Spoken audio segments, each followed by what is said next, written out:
cold open. All I can think about is all the Snickers bars we have in the building. Do we really? We do. There's a whole fresh box up there by the front desk. Yeah, I will be getting. Boss man brought them in. Fresh is Is a loose term. a very Fresh very enough. You know what is fresh? It's pizza. Ooh, Segue. there you go. Hey, welcome into the DJ Preps Football Preview Show. Sponsored by Pizza Doctor. You can find them at Midtown Point in Tupelo, off South Gloucester, between South Gloucester and Industrial.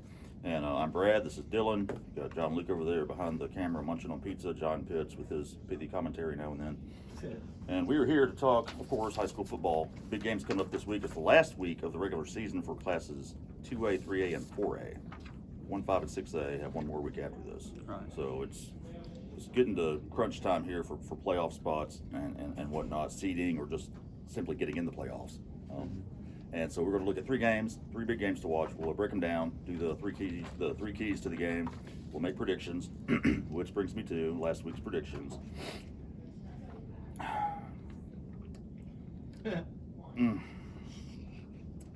This is just like, I think whatever in baseball, the magic number to clinch the division. Yeah. I think you've clinched the title for this. I think you've hit that magic number. With only 2 weeks left in the regular season Well, we'll do some playoff predictions that's too. true. But I just don't see how I catch you. I went 1-2 last week. You went 3-0 for like the 3rd straight week. It's ridiculous. So I'm 10-13. He's 17-6. Okay, let's jump right into the games to watch for this week. Oh, we got some good ones. Pontotoc at Shannon. Pontotoc 7-1, 4-0 in Division 2-4A. They've clinched the title.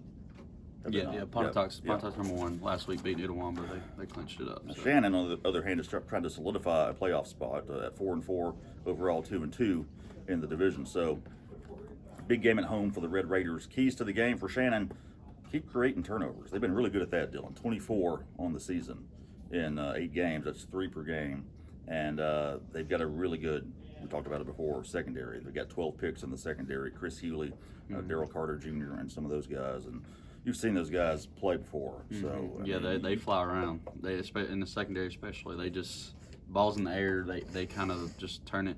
Half of them play receiver on offense, anyways. So they kind of just turn into a receiver when that ball's in the air, and they go and get it. Especially Hewley. I think he's got 4 interceptions or something in the year. Yeah. So he definitely flies around, and they just, like you said, they make a lot of turnovers, and that's something we previewed a couple weeks ago when them and Itawamba was playing each other. 2 of the most turnover taking teams. So right. And Pontotoc saw Itawamba last week, so they're well versed in understanding of seeing a team that is opportunistic like that. Right.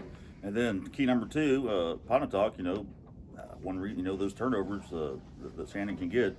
I think Pontotoc would do well to just lean on that offensive line of theirs. That's pretty good. I mean, they've been solid at quarterback, with Connor Armstrong, but I don't think they need to fling it around too much, and I doubt they will. Yeah, and they've got Jamarcus Whitfield, although he is questionable for this game, the running back.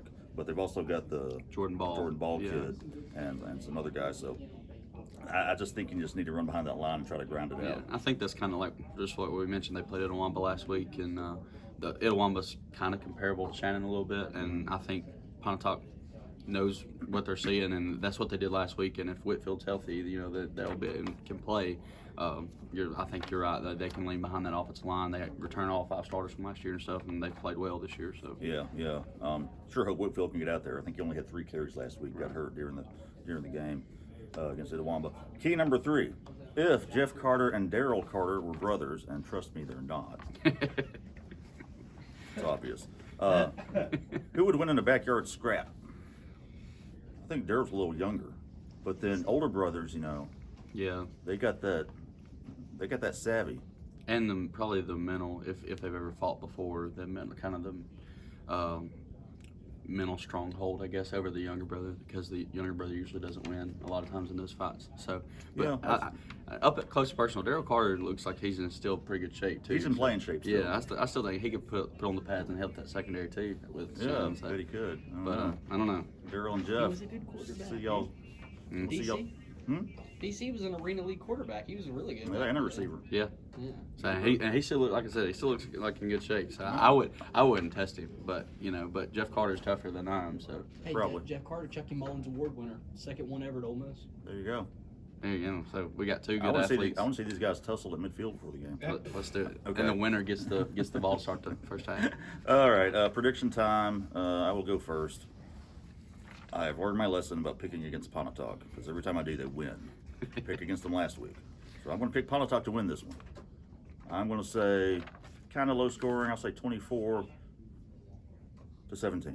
Yeah, I think it's going to be similar to Pontotoc's match game last week with Itawamba's low scoring defensive deal, whatever. But I think Pontotoc wins 28-12.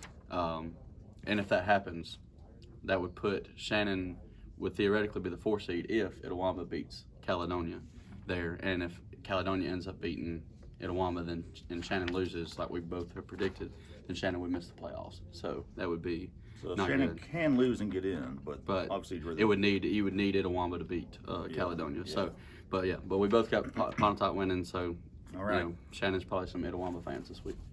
Exactly. Game number 2, Boonville at Nettleton in Division 1 3A. Boonville 5-2 overall, 3-1. Nettleton 6-1, 3-1. These guys are basically playing for the number 2 seed in the division. Of course, Amory got the big win over Boonville last week, and to remain undefeated in division play. Keys to the game. Key number 1 for Nettleton: don't let JD Nanny ruin your night, because this kid on defense, all over the place. 89 tackles, 8 for loss, 1 interception. He's a linebacker that can cover a lot of ground, and he and if he can get to the quarterback or get in the backfield. I mean, Davis Oswald can run, he can scramble, but JD could have a big impact. I feel like he's probably going to be the spy on defense too, to make sure that Oswald stays in the pocket and doesn't get out and create plays with his feet. So but that'd be a big matchup for sure. Key number 2 for Boonville, rediscover your offensive groove, Blue Devils. Last week, they're a very balanced offense. They average about 190-something yards per game, rushing and passing. And they were balanced last week. Problem is they only had 117 passing and 109 rushing. So way below their average coming into that game. So, but they've got some good offensive guys. You got to feel like with John Daniel Deaton at quarterback, you got to feel pretty good about him taking care of things. Yeah, for sure. Key number 3. Which head coach could DK Metcalf run down more quickly? Mike Maddox at Boonville or John Keith at Nettleton? I like to think Maddox he's probably sneaky fast. I mean, I know they're both middle-aged white guys, but so they're both going to get caught. Yeah. Well, DK Metcalf's catching everybody on the planet nearly. So, except maybe Tyreek Hill. I don't know. Basically, what we're asking is which one would get the quickest? Like who could get 10 yards before getting? You ain't got to outrun DK. You just got to outrun the other coach. Right. As they say. Yeah. Prediction, you go first. Well, looking at it, I think me and you both think this game's gonna be pretty close. Boonville's won this game 8 times in a row over the last their last 8 meetings and stuff. I expect that, and it hasn't been particularly close in those meetings either. But I do think this year's different. Nettleton's got a good football team, but I do think Boonville still pulls it out 34-28. Okay. Yeah. I'm going to pick Boonville as well. Nettleton, really, when they got shut out by Amory a couple weeks ago, I was a little bit surprised. Right.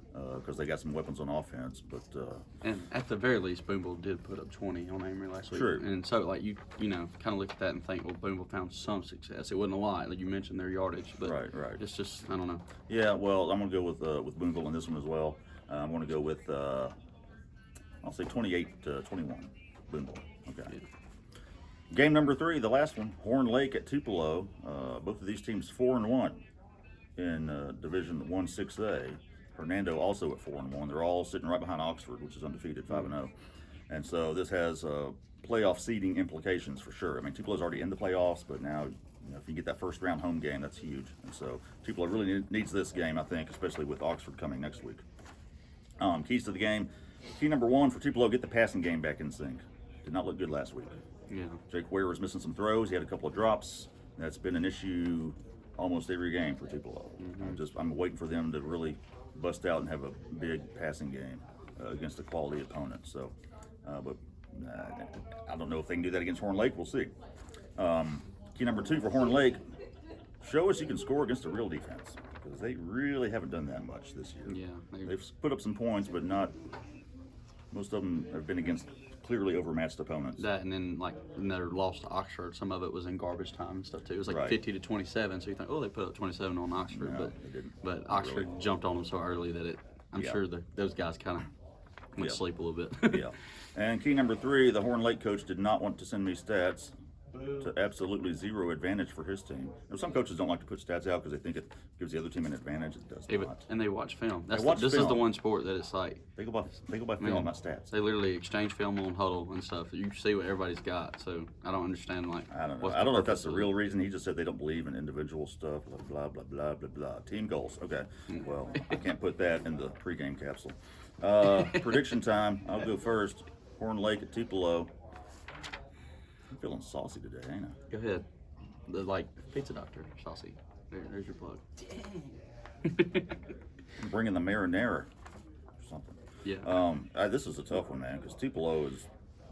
I don't know which team's going to show up. Yeah. And Horn Lake, sort of the same deal. Yeah. Because they played. I mean.